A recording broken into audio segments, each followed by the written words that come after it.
오, 지금 시청자수 훅훅 올라가고 있어요. 역시 진짜 대한축구 협회예요. 오늘은 원래 제가 포스터에 띄워놨던 게 영어 관련 얘기였잖아요. 근데 이제 개구리님이 모신 이유가 있으실 것 같아요. 혹시 영어에 좀 에피소드가 있으신가요? 아, 내가 이래서 뭔가 섭외가 되지 않았을까 싶으신 이유? 아마 그거 같아요. 그냥 바닥에서 다니다가 어떻게 취업까지 한 사람들을 찾다 보니까 뭐 아무래도 공감을 같이 할 수 있는 부분이 있지 않을까 싶어서 영어를 저는 잘 하진 못하는데 열심히 이제 배우고 있고 계속 그런 사람으로서 이제 그런 고충들을 같이 이야기했으면 좋겠어서 불러주신 것 같아요. 이제 첫 번째 사연부터 좀 가볼게요.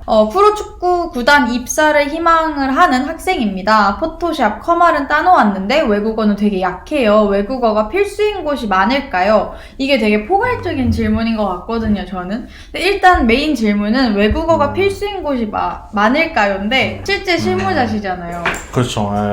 많죠. 외국어가 대부분 채용 공고 낼 때 영어 점수 내라고도 하고 필수보다는 요즘에는 기본적으로 이제 갖춰야 되는 것이라고 많이들 요구하는 것 같아요.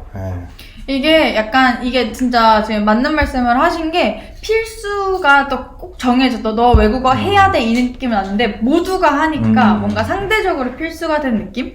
그래가지고 만약에 프로축구구단 입사를 희망하는 학생이신데 포토샵 커말은 이미 다 툴을 다루실 줄 아는 거면 외국어는 당연히 하셔야겠죠. 네, 여기서 조금만 팁을 드리자면은 모기업보다는 영어가 필수이긴 하지만은 시민구단은 영어가 필수진 않을 거예요. 왜냐면은 모기업 구단들은 ACL이라는 아시아 챔피언스 리그를 나가야 되기 때문에 영어가 좀 필요하긴 하지만 시민구단들은 ACL을 나가는 경우가 좀 적기 때문에 굳이 영어 쓰는 일이 별로 없어서 굳이 영어 면접을 본다거나 영어 능력을 더 높이 평가한다거나 그러진 않는 것 같아요. 그러면 시민구단이 목표이신 분들은 영어에 조금 힘을 빼도 괜찮겠죠? 그렇죠. 내가 만약에 축구 행정가로서 영향을 많이 쌓았는데 영어가 조금 부족하다라고 했을 때는 눈높이를 조금 시민구단 쪽으로 맞출 필요가 있죠. 그러면은 영어로 좀 넘어가 볼까 해요. 저는 근데 영어를 단 하루도 안 하는 날은 없습니다. 공부로요? 네.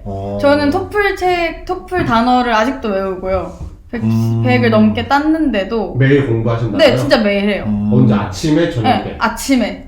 네, 제가 지금 학교를 다니고 있으니까 그리고 최대한 노래들은 다 좀 자랑 좀 해도 되는데요?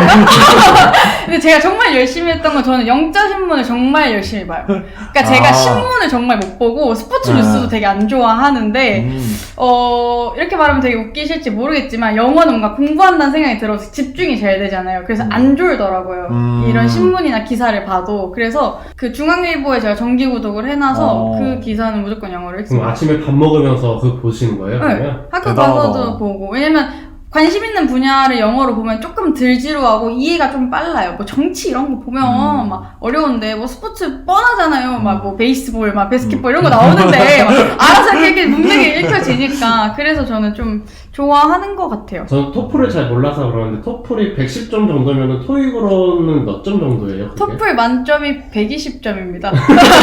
그러니까 저는 110은 진짜 장난이고요. 저는 100점대는 무조건 넘어요. 매니저님 모시고 제 얘기하면 뭐합니까? 이제 내 영어 질문 패스. 근데 저는 이제 대학생인데 아직 저도 그리고 실무도 안 나가봤고 그리고 저는 영어는 그냥 꾸준히 한다는 게 팁이라면 이제 매니저님 아까 그러셨잖아요. 바닥부터 해서 올라온 케이스다. 근데 그 바닥이라는 정도가 어느 정도인지가 좀 궁금해요. 바닥은 아까 여기에 제 지도 교수님 이름도 나왔는데 맞아요. 그 교수님이 저를 처음 보고 너는 제로에서 시작하는 게 아니라 마이너스에서 시작하는 건데 그래서 더 많이 도와주셨고 굳이 따지자면은 문법을 아예 몰랐죠. 문법이나 영어를 아예 잘 몰랐으니까 어렸을 때 브라질이나 독일에서 유학한 경험은 있는데 영어를 사용하는 국가는 아니었고 그때도 학교를 다니고 과외를 받고 그런 게 아니어서 거기 생활에 들어가서 막 듣고 말하고 하는 거라 아카데믹하게 배운 적은 없어요. 근데 이제 대학원 들어갔을 때 이제 교수님이 저한테 처음에 내 수업을 하는데 영어로 한다. 영어 논문이 있는데 너가 이거를 어떻게 받아들일지 모르지만 이제 한번 확인해봐라 하고 이제 줬는데 하나도 모르겠는 거예요. 그 앞장을 못 읽겠어 그냥. 사회 정체성 이론이라는 이야기였는데 그게 이제 소셜 아이덴티티 티오리인데 소셜은 어디서 많이 봤는데 그 그거 보신 거였네. 그냥 뭔가 봤어. 소셜이 네. 뭔지는 뭔가 알겠는데, 그 뒤에는 아무것도 모르겠는 거예요. 그래서 읽어보라고 하는데 아무것도 모르니까 교수님이 동근아 학원부터 일단 좀 다니보자. 그래서 이렇게 시작했죠. 뭐 아예 대화도 못했으니까 그게 한 입사하기 전까지 한 3년 전이죠. 3, 4년 전. 네. 얼마 안 되셨네요? 영어 시작한 지는 얼마 안 됐어요. 네. 근데 제가 저번 인스타 라방을 할 때 발음 되게 좋으시다고. 그거는 눈치를 하도 많이 봐서. 근데 영어 학원을 다니셨으면 회화를 다니셨어요? 아니면 아니요. 토익?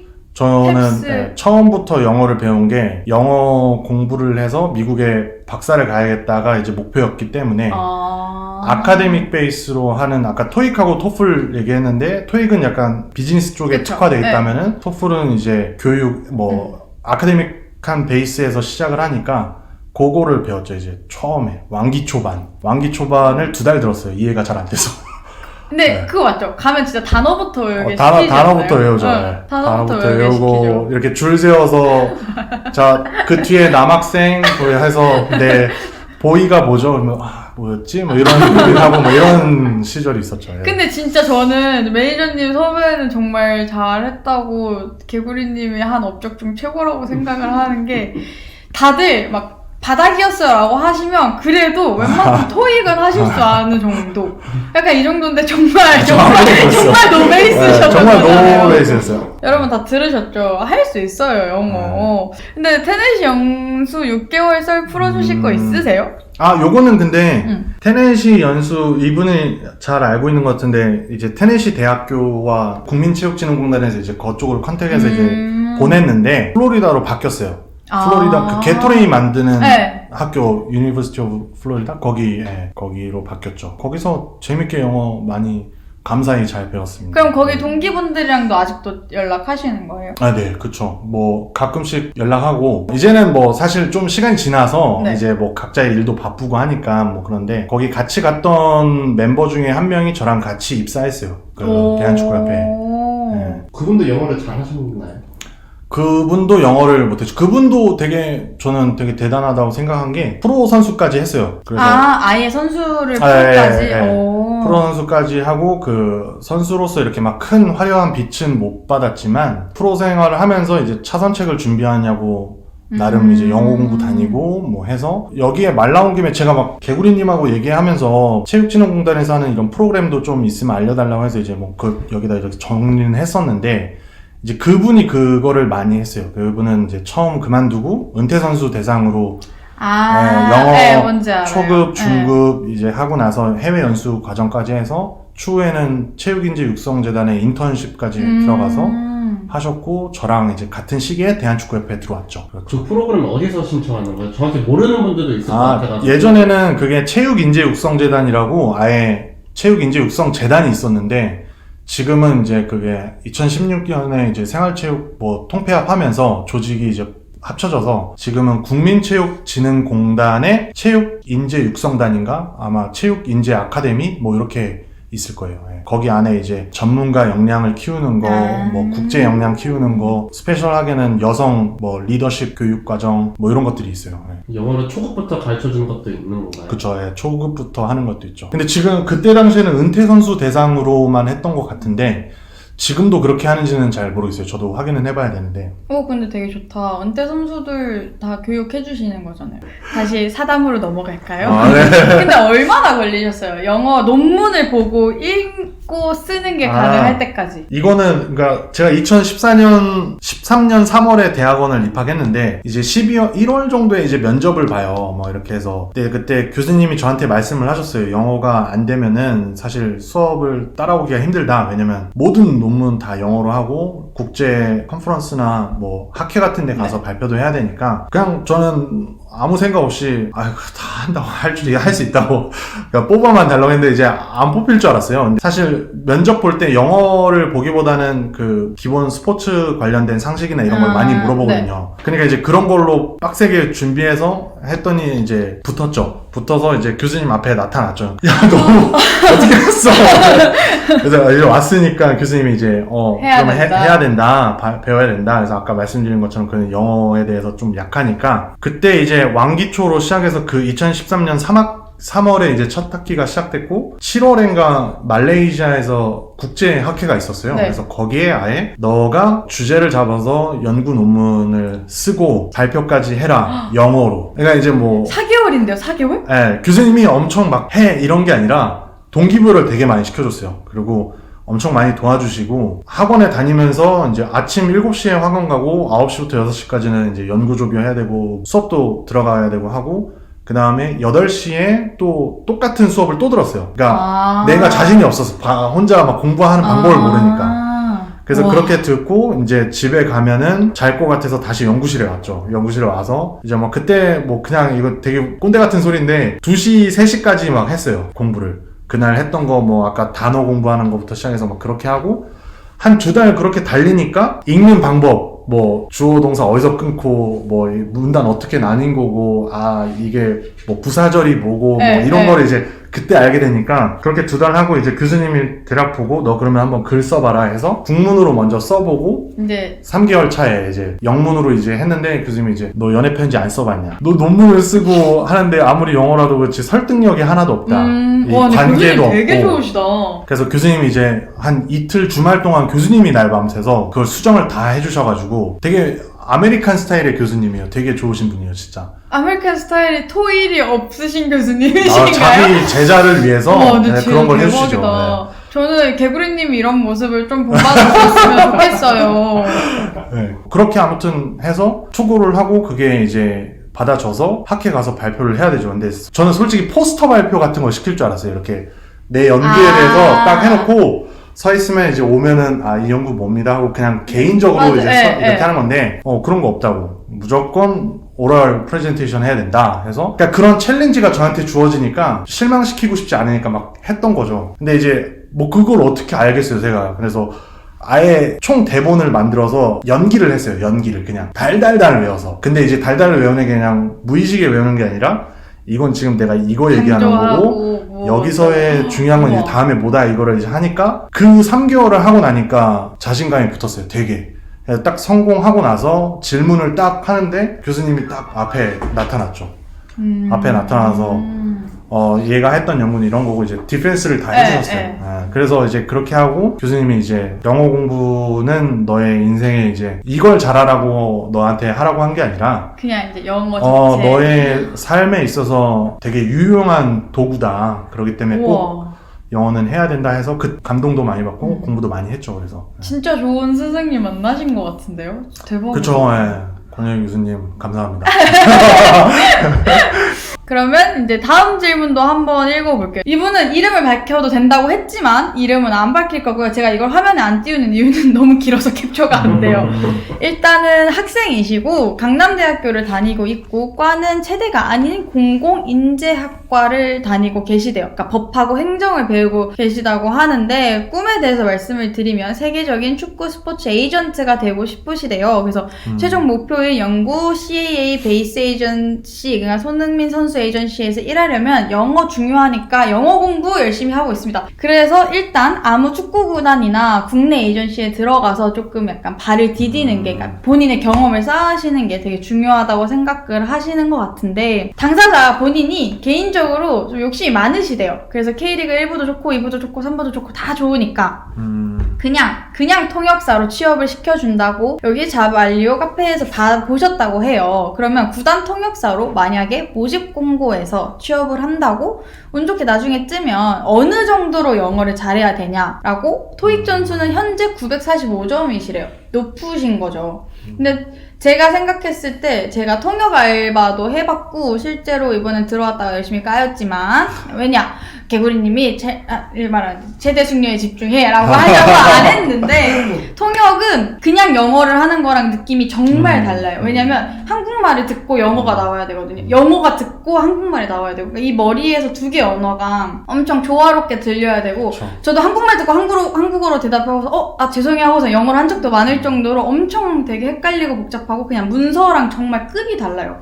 그리고 통역이라는 게 저는 살짝 국어 능력도 필요하다고 생각을 했던 게 보고 그거를 맞아요. 그대로 다 보는 게 아니라 여기서 이 사람이 필요한 것만 전달을 해야 돼요. 그래서 저 처음에 했을 때는 진짜 많이 혼났어요. 그래가지고 통역을 하시려면 제 생각에는 토익보다는 토플이나 이러는 토익 스피킹이나 약간 이쪽으로 준비를 하시는 게 조금 더 도움이 될 것 같고, 실제로 통역 9단 하려면 어느 정도 잘하시는 분들이 하시죠? 형이 원어민급으로 해야 되지 않을까요? 거기 용병 선수들이 맞아요, 있으니까. 맞아요. 네, 원어민급으로 해야 되지 않을까요? 그러니까 제 후배들 중에 구단에서 통역하는 친구들이 있었고 지금도 통역하는 친구가 있는데 원어민을 해요. 근데 이분도 아시는 것 같아요. 토익 이런 거 말고 실질적인 프리 잉글리시를 사용할 수 있는 대학교 생활을 하면서 영어 통역사 자격증도 딸 생각이 있는데 도움이 될까요? 네, 그럼요. 당연하죠. 그쵸. 통역을 하고 싶으시면 당연히 도움이 되죠. 네.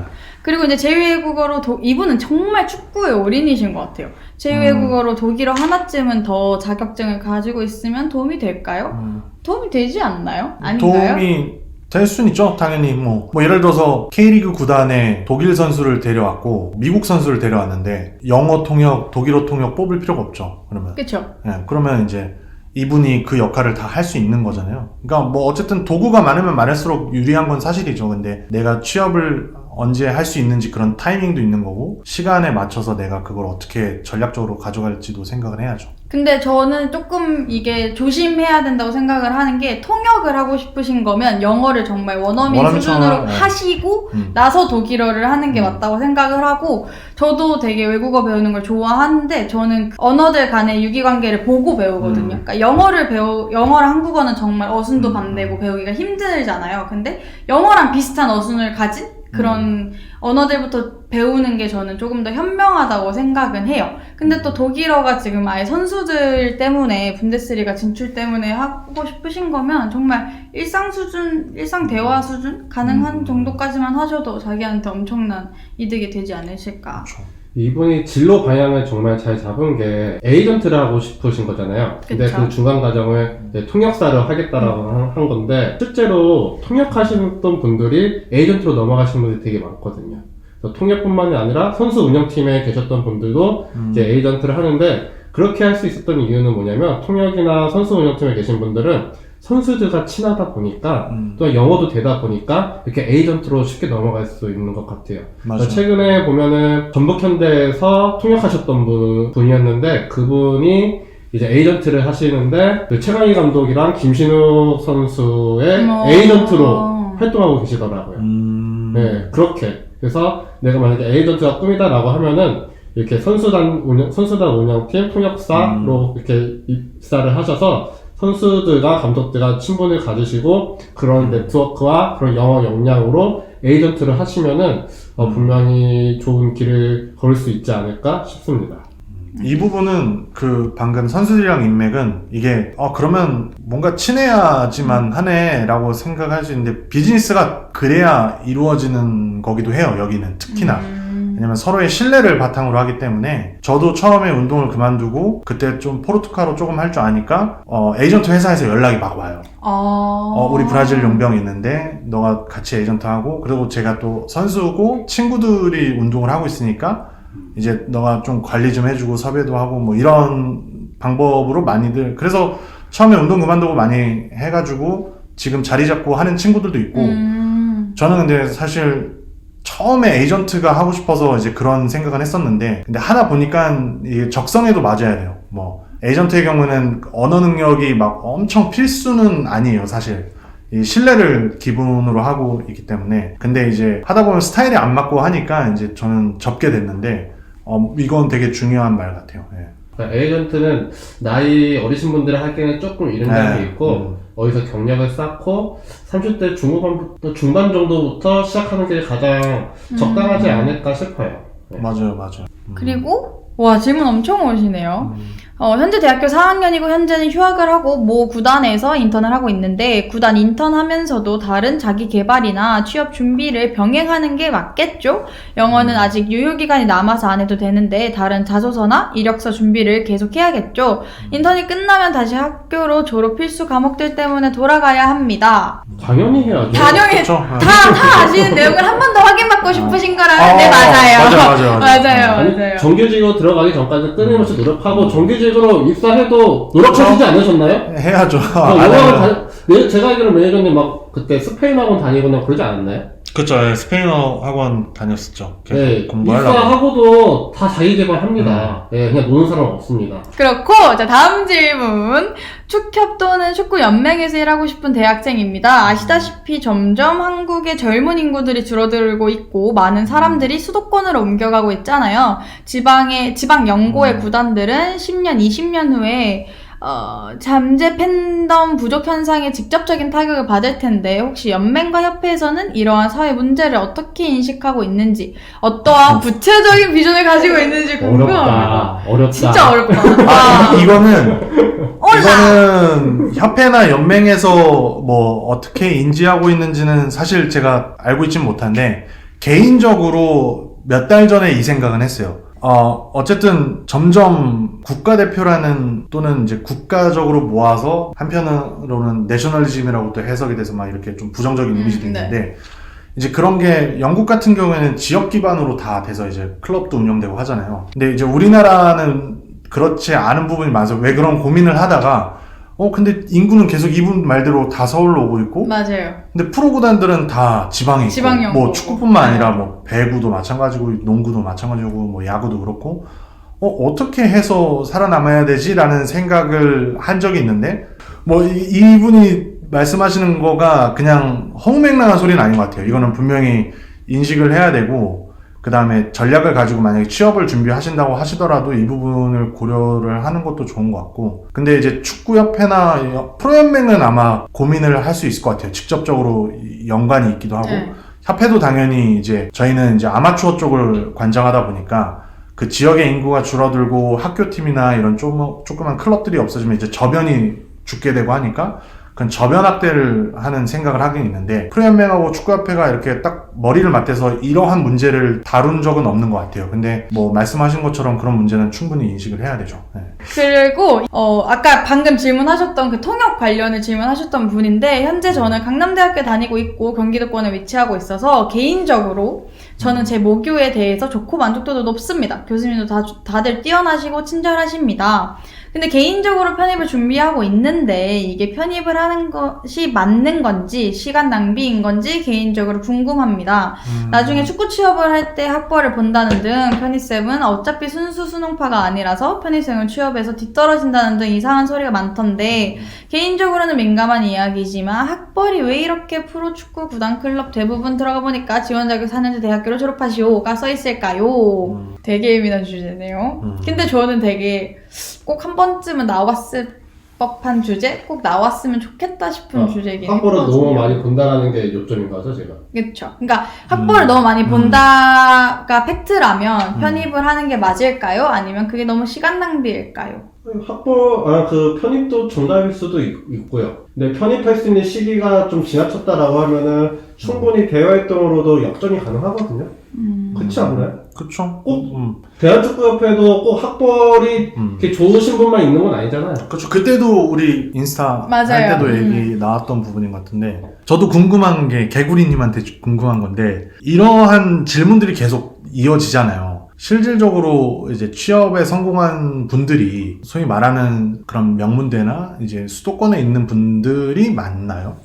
아니요, 또 그렇지는 않아요. 그렇지만은 않은 것 같은데. 네, 이번에도 프로축구단 인턴 채용들이 되게 많았잖아요. 거기에 이제 모기업구단들도 되게 많았는데 그런 명문대 서울권대학이 아니에요. 아닌데도 충분히 갔거든요. 역량이 좀 뛰어나다 보니까. 그래서 아까 이분이 질문하신 거가 이제 예를 들어서 학벌을 많이 보니까 난 이것도 되게 좀 궁금하긴 한데 편입생은 어차피 순수 수능파가 아니어서 취업에서 뒤떨어진다는 게 이게 진짜 사실인지는 모르겠지만 그래서 편입을 하고 싶다? 뭐 저는 굳이 그렇게 할 필요가 있을까라는 생각은 해요. 근데 만약에 자기 만족인 것 같아요, 이거는. 맞아요. 저도 근데 왜냐면 이 위에 다 지금 본인 대학의 만족을 엄청 하신다고 써있거든요. 그러면은 편입이 과연 행복하실지도 의문이. 이제도 말했던 것 같은데 편입이 먼저냐 대외활동이 먼저냐 했을 때 전 대외활동이 더 먼저일 거다라고 생각을 해요. 대외활동으로도 충분히 학벌을 조금은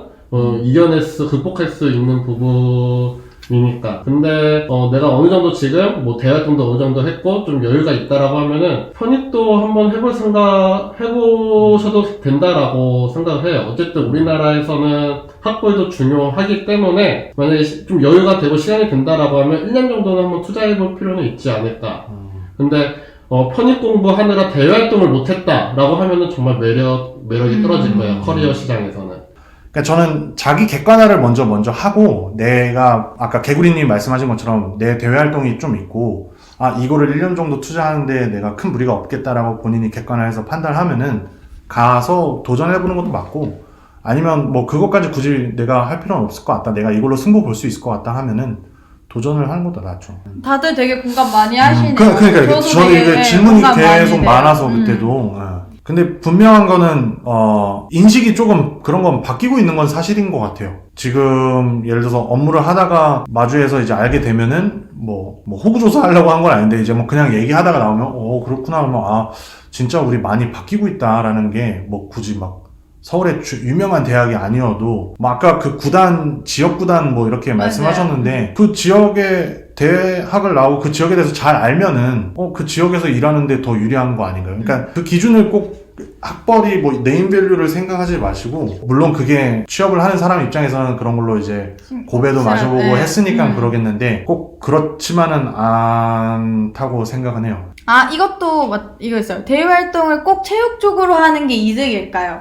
그러니까 지금 제일 구체적으로 하나 라이프 플러스도 되게 유명한 전국적인 대외활동인데 이거를 하는 거냐 아니면 상대적으로 유명한 대외활동들과 스마터, SMR 같은 스포츠 전문 대외활동을 하는 게 좋을까요? 근데 만약에 이게 내가 체육 쪽으로 가고 싶다는 전제하에 체육 쪽에 취업을 하고 싶다는 전제하에 만약에 비체육 전공자라고 하면은 스포츠 쪽 대활동 하는 게 좋을 것 같아요. 왜냐면은 내가 그래도 스포츠 쪽에 배경 지식이 있다, 트렌드를 조금 익혔다라는 거를 어필할 수 있는 부분이니까. 근데 체육 전공자들은 그래도 그런 학문을 이렇게 배우고 있기 때문에 꼭 스포츠랑 관련된 대외활동이 아니더라도 그냥 하셔도 나쁘진 않을 것 같고, 그래도 공통적으로 스포츠 분야에 취업을 하고 싶다라고 하면은 하나 정도는 도움이 되는, 스포츠 분야에서 도움이 되는 대활동을 하시면 그래도 도움이 되지 않을까 생각을 합니다. 대외활동 타이틀이 중요한 것보다 무엇을 하셨는지가 중요한 것 같아요. 맞아요. 저도 K리그2 기업구단 대외활동을 하면서 기회가 되어서 구단과 저희 학교만의 프로젝트 개설을 직접 추진 중입니다. 그쵸? 이런 게 진짜 대외활동의 포인트죠. 축구를 통해서 무엇을 이루고 싶으신지 평소에 고민을 계속 하시고 직접 대외활동 측과 협의하여 본인이 할 수 있는 것들 중에서 무엇을 추진해보는 것도 되게 좋죠. 그러니까 그때도 얘기한 건데 대외 활동을 이름 있는 기업에서 하는 게 좋냐 또는 내가 갖고 싶은 직무 쪽에 맞춰서 하는 게 좋냐 뭐 다 좋은 이야기인데 그 활동을 통해서 내가 무엇을 배울 수 있는가가 중요하고 그 안에서 어떻게 돌아가는 거고 이런 걸 이제 체득을 했으면은 내가 그걸 활용을 어떻게 할 것인가를 또 하는 게 중요한 것 같아요. 그런 방법을 가지고 접근을 했으면 좋겠어요. 그렇죠. 이게 많은 많은 대학생들이 대활동 다 하다 보니까 이력서를 받아보면 다 똑같죠. 이력서 똑같은데 조금 나만의 스토리가 사실 좀 필요한 것 같아요. 그래서 조금 동기들과 선후배들과 조금 동아리나 소모임 만들어서 우리만의 프로젝트를 하신다면은 진짜 도움되지 않을까 생각을 좋죠. 합니다. 이거 되게 질문 좋을 것 같아요. 혹시 개구림님이 보셨던 이력서 중에 기억에 남는 나만의 스토리나 포트폴리오가 있으세요? 그 기업의 역사를 아는 분. 그러니까 만약에 나이키 채용에 지원을 한다라고 했을 때 나이키 역사와 나의 스토리를 잘 어울리게 해가지고 쓰는데 그걸 안 읽을 수가 없더라고요. 완전 진짜 소설이더라고요. 이거는 진짜 그분의 왜냐면은 커리어 이력서는 솔직히 말해서 그렇게 눈에 띄는 거 없어. 근데 자소서를 딱 봤는데 많이 들어서 그 회사의 역사와 자기 스토리가 맞물리는. 진짜 이거는 소설. 그치. 그 자소서는 내가 봐도 진짜 한 3, 4일을 쓴 거야. 이거는 안 뽑힐 수밖에 없어. 기업 입장에서는 진짜 보고 싶은 거야. 어디다 보내 보고 싶은 어디나 거야. 잡아야지. 그러니까 이 자소서를 쓸 때는 그 회사에 대해서 공부를 많이 하셔야 된다. 맞아요. 거기에 자기 스토리도 곁들여서 써야 되는 부분인 거고 그렇게 생각을 합니다. 준비해야 할 스펙으로 커말, 외국어 점수, 대외활동 경험 말고 또 뭐가 좋을까요? 다 나오지 않았나요? 커말 나왔죠? 외국어 나왔죠? 대외활동 나왔죠? 근데 이게 준비를 취업 준비? 그럴 것 같아요. 저는 진짜 이거 그때부터 얘기했는데 자기 객관화하는 게 진짜 제일 중요해요. 이전에 자기가 잘하고 있는 게 이걸 그래서 아까 스토리를 말씀하셨잖아요. 개구리님께서 그 기업과 나의 스토리를 피팅시켜서 내가 이 기업에 적합한 인물입니다 라는 걸 이제 설득을 하기 위한 작업들인데, 이거를 하기 위해선 내가 누군지부터 정확하게 알아야 되거든요. 내가 어떻게 지내왔고, 내가 잘하는 게 뭐고, 내 약점이 뭐고, 내가 어떤 활동을 해왔고, 내가 이거에 지원을 하는 사람들 중에서 대부분 이런 게 약할 것 같다, 이런 거 강할 것 같다, 이런 걸 잘 배합을 해서 하는 어떤 자기 객관화의 시간을 잘 한다면은 이런 스펙과 커말, 뭐 외국어 점수, 대외 활동을 잘 믹스업해서 싸우러 나가는 거죠. 자기 가진 도구로. 그게 제일 먼저 생각을 해야 될 것 같아요. 제 개인적인 입장에서는. 덧붙여 말씀드리자면은 진짜 역량을 쌓으려고 했으면 좋겠어요. 스펙을 어느 정도 쌓았으면은 진짜 역량. 네, 그만큼 커리어를 이력서에 그 커리어가 보여질 거잖아요. 그럼 그 커리어에 기대를 할 거란 말이에요, 면접관들이.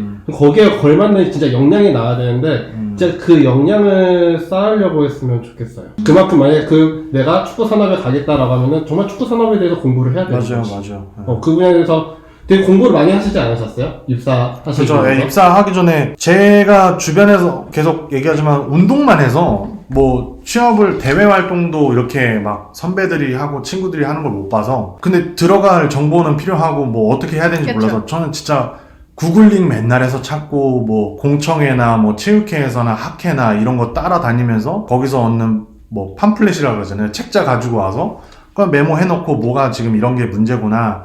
그러니까 당시에 2016년에 제가 입사를 했는데 당시에는 이제 엘리트 체육하고 생활체육의 이 통합에 대한 문제가 있었어요.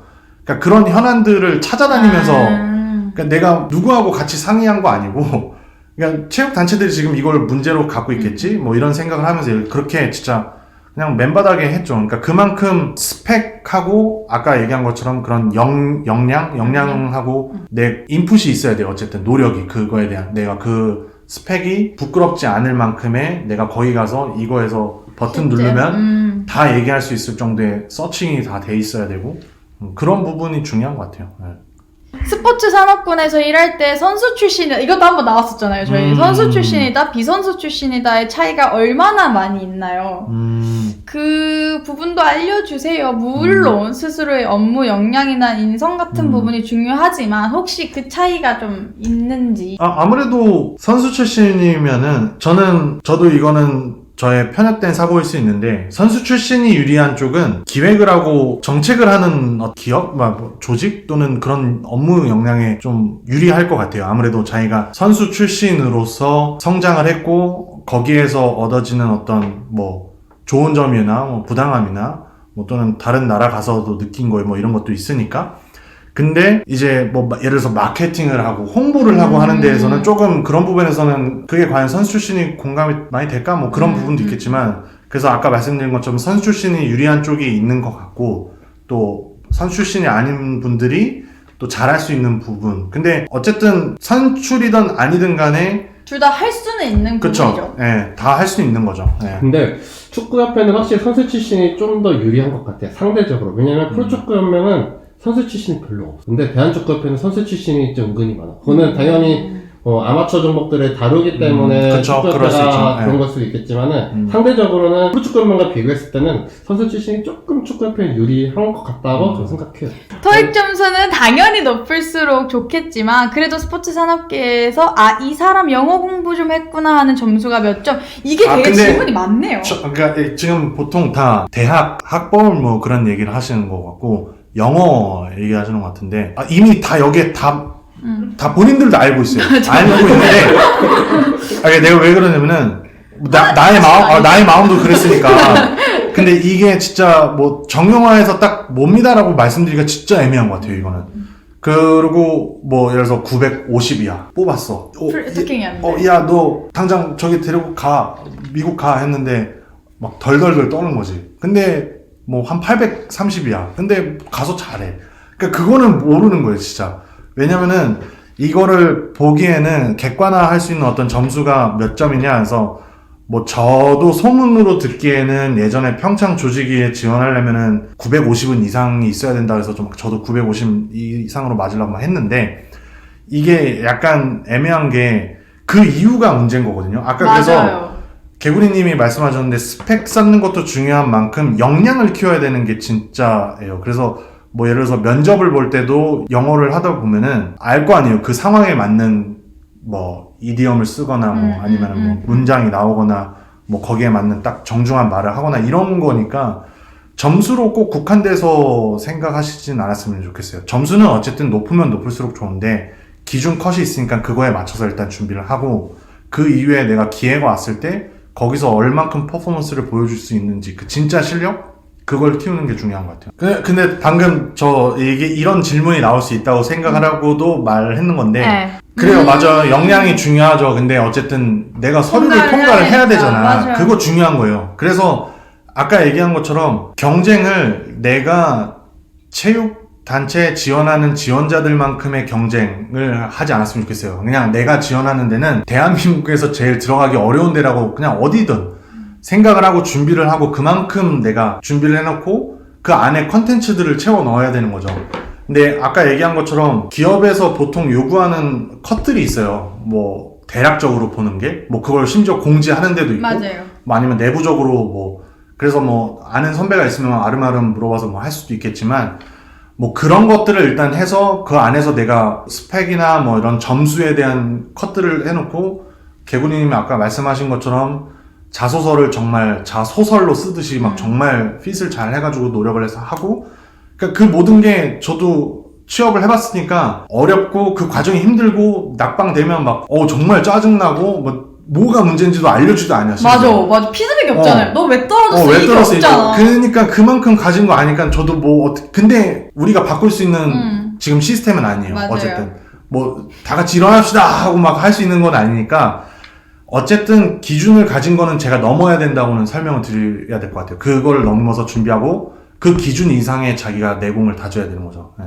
그 개구리님이 처음 이틀 전에 전화를 줘서 저는 제 이 취준생의 마음을 알고 하니까 그 준비를 했었어요. 그래서 나는 이제 뭐 말해주고 싶은 게 여기에 스피킹도 있는데 지금 점수가 나왔잖아요. 네. 그리고 870이면은 제 생각에는 리스닝에서 점수가 높을 거야.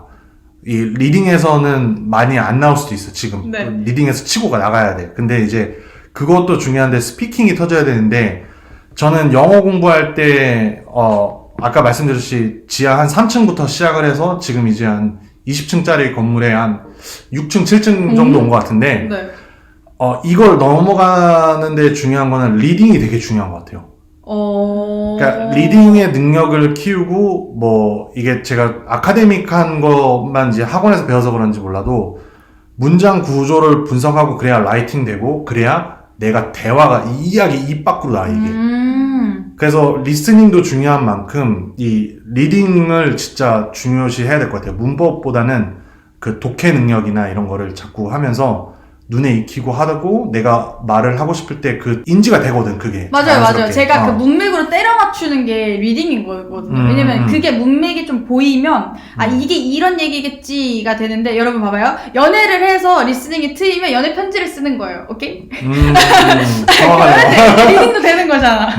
이거 마지막 질문으로 할게요. 대한축구협회는 최고의 기관이고 모두가 가고 싶은 곳이지만 혹시 나중에 내가 잘리지 않을까 이런 걱정들은 안 드시나요? 만약에 들면 그 마음을 극복을 하시나요? 뭐 그냥 장난으로 얘기하면 요즘에 내가 잘리지 않을까라는 생각을 많이 합니다. 한일전에 대해서 막 이렇게 막 전화를 보니까 나 이제 못 있겠다 이런 생각을 하는데 뭐 근데 어쨌든 그냥 이거는 모든 직장인들이 다 똑같이 고민하는 것 같아요. 취업을 여러분들 지금은 지금은 준비를 하고 있는 사람이니까 모르겠지만 내가 아무리 좋아하는 일을 하고 원하는 기업에 가든 뭘 하든 간에 하다 보면은 스트레스도 받고 이제 힘들고 하는데 그럴 때마다 내가 좌절할 때도 있고 내가 상당히 되게 부족했구나. 아까 말한 것처럼 역량을 내가 제대로 키우지 못하면은 들어와서 내 껍데기만 보이고 되게 두려운 거예요. 그게. 그런 거 실수 하나 했을 때 이제 막 오고. 근데 이런 게 뭐 저 말고도 다른 기업이나 다른 산업에서도 이런 분들이 많겠죠. 근데 이제 그걸 어떻게 극복하냐 그러면은 그 준비했던 과정을 다시 생각해요. 나 이거 다시 못할 것 같아. 나 다시 취업하라고 못할 것 같아 라는 생각을 하고 극복을 하고, 또는 내가 여기서 이제 잘리지 않을까라는 고민도 하지만 여기서 조금 더 발전을 해서 내가 정말 자아실현할 수 있는 내 진정한 꿈을 찾으러 갈 수 있다라는 어떤 목표의식을 계속 갖는 것도 중요한 것 같아요. 어쨌든 그런 시간은 누구나한테도 다 오고, 그걸 어떻게 극복하는 거는 각자의 이제 뭐 방법론인데, 저의 경우에는 그런 상태예요. 예. 뭐 취준생이나 직장이나 다 불안감은 다 그쵸, 다 가지고 불안하죠. 있어요. 다 불안하죠. 예, 네. 맞아요. 그럼 오늘 저희 진짜 1시간 반 넘게 진행을 같이 해주시고 정말 너무 재밌게 콘텐츠를 같이 라이브를 찍어주신 저희 매니저님을 이만 보내드리면서, 그러면 오늘은 여기까지. 안녕!